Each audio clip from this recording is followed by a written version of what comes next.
അപ്പോൾ എരിവ് നോക്കിയിട്ട് വേണം നിങ്ങൾ അരിഞ്ഞിടാനായിട്ട് കേട്ടോ. ഇതുപോലെ ഒന്ന് സൈഡിലേക്ക് അത് മാറ്റി വെച്ചതിന് ശേഷം അതിലേക്ക് പോലെ ഒന്ന് ചിക്കി എടുക്കണം കേട്ടോ.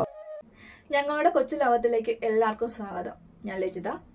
ഞങ്ങളുടെ കൊച്ചു വിശേഷങ്ങളും വിഭവങ്ങളും ഒക്കെ നിങ്ങളുമായിട്ട് പങ്കുവെക്കാനായിട്ടാണ് ഞാൻ വന്നിരിക്കുന്നത്. അപ്പോൾ എൻ്റെ കൂടെ നിങ്ങളും ഉണ്ടാവുമെന്ന് ഞാൻ പ്രതീക്ഷിക്കുന്നു.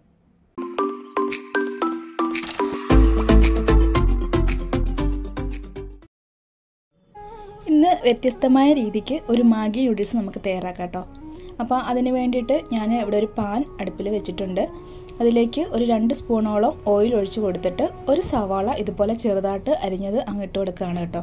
അത് വലുതായിട്ടൊന്നും വഴണ്ട് വരണ്ട, ചെറുതായിട്ട് ഒന്ന് വരണ്ട് വരുമ്പോഴത്തേക്കിനും അതിലേക്ക് 2 പച്ചമുളക്, അധികം എരിവില്ലാത്ത പച്ചമുളകാണ്. അപ്പോൾ എരിവ് നോക്കിയിട്ട് വേണം നിങ്ങൾ അരിഞ്ഞിടാനായിട്ട് കേട്ടോ. അടുത്തതായിട്ട് അതിലേക്ക് ഇട്ട് കൊടുക്കുന്നത് തക്കാളിയാണ്. ഒരു തക്കാളി ഞാൻ ഇട്ടിട്ടുള്ളൂ. ഇനി അതും കൂടെ ഒന്ന് വഴണ്ട് വരുമ്പോൾ പാകത്തിന് ഉപ്പ്, അപ്പം മാഗിക്ക് ഉപ്പുണ്ട്, അതുകൊണ്ട് അത് ശ്രദ്ധിച്ച് വേണം നമ്മൾ ഉപ്പിടാൻ കേട്ടോ. ഇനി ഇട്ടുകൊടുക്കുന്നത് ചിക്കൻ മസാലപ്പൊടിയാണ് കേട്ടോ. അപ്പോൾ ഈ ചിക്കൻ മസാലപ്പൊടി ചേർക്കുമ്പോൾ ഒരു പ്രത്യേക ടേസ്റ്റാണ് നമ്മുടെ മാഗി നൂഡിൽസിന്. ഇനി ഇതെല്ലാം കൂടെ ഈ പൊടിയും അതുപോലെ തന്നെ ഇതെല്ലാം കൂടെ കൂടി ഒന്ന് യോജിപ്പിച്ച് നല്ലവണ്ണം തന്നെ പൊടിയൊക്കെ ഒന്ന് മൂത്ത് വരുമ്പോൾ ഇതുപോലെ ഒന്ന് സൈഡിലേക്ക് അത് മാറ്റി വെച്ചതിന് ശേഷം അതിലേക്ക് 2 മുട്ട ഞാൻ പൊട്ടിച്ചൊഴിക്കുന്നുണ്ട് കേട്ടോ.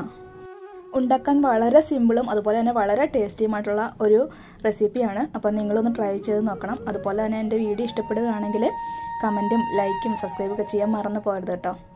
അപ്പോൾ നമ്മൾ മുട്ട പൊട്ടിച്ചൊഴിച്ചതിന് ശേഷം ഇതുപോലെ ഒന്ന് ചിക്കി എടുക്കണം കേട്ടോ. ഇപ്പോൾ അത് നല്ലവണ്ണം തന്നെ ചിക്കി എടുത്തിട്ടുണ്ട്.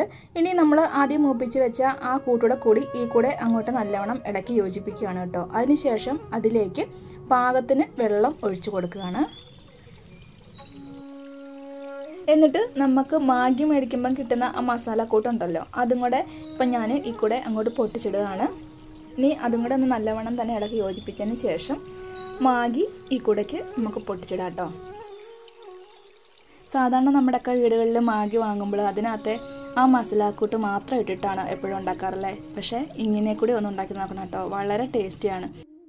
ഒരു തവണ നമ്മൾ ഇതുപോലെ ഒന്ന് ഉണ്ടാക്കി കഴിഞ്ഞാൽ പിന്നെ എപ്പോഴും നമ്മൾ ഈ രീതിക്കേ ഉണ്ടാക്കുള്ളൂ. അത്രയ്ക്ക് ടേസ്റ്റാണ് കേട്ടോ. അതുപോലെ തന്നെ അത്രയ്ക്ക് സിമ്പിളുമാണ് ഇങ്ങനെ ഉണ്ടാക്കാനായിട്ട്. ഇനി ഇത് ഒരു 5 മിനിറ്റ് മൂടി വെച്ച് വേവിച്ചതിന് ശേഷം നമുക്ക് ഓപ്പൺ ചെയ്യാം കേട്ടോ. അപ്പം നമ്മുടെ മാഗിയൊക്കെ ഇവിടെ കറക്റ്റായിട്ട് നല്ല ഒരു കൺസിസ്റ്റൻസിയിൽ റെഡി ആയിട്ട് വന്നിട്ടുണ്ടാവും. ഇന്നത്തെ എഗ് മാഗി നൂഡിൽസ് റെസിപ്പി ഉണ്ടാക്കുന്നതിന് ആവശ്യമായിട്ടുള്ള സാധനങ്ങളും അതിൻ്റെ അളവുകളും ഒക്കെ ഞാൻ ഡിസ്ക്രിപ്ഷൻ ബോക്സിൽ കൊടുത്തിരിക്കാം. നിങ്ങളും ഇതുപോലെ ഒന്ന് ട്രൈ ചെയ്ത് നോക്കണം കേട്ടോ. അപ്പോൾ ഞാൻ നേരത്തെ പറഞ്ഞ പോലെ തന്നെ എൻ്റെ വീഡിയോ ഇഷ്ടപ്പെടുകയാണെങ്കിൽ ലൈക്ക് ചെയ്യാനും ഷെയർ ചെയ്യാനും കമൻറ്റ് ചെയ്യാനൊന്നും മറന്നു പോകരുത്. ഇനി അടുത്തൊരു വീഡിയോ ആയിട്ട് വരുന്നവരേക്കും എല്ലാവർക്കും ഒരുപാട് നന്ദി.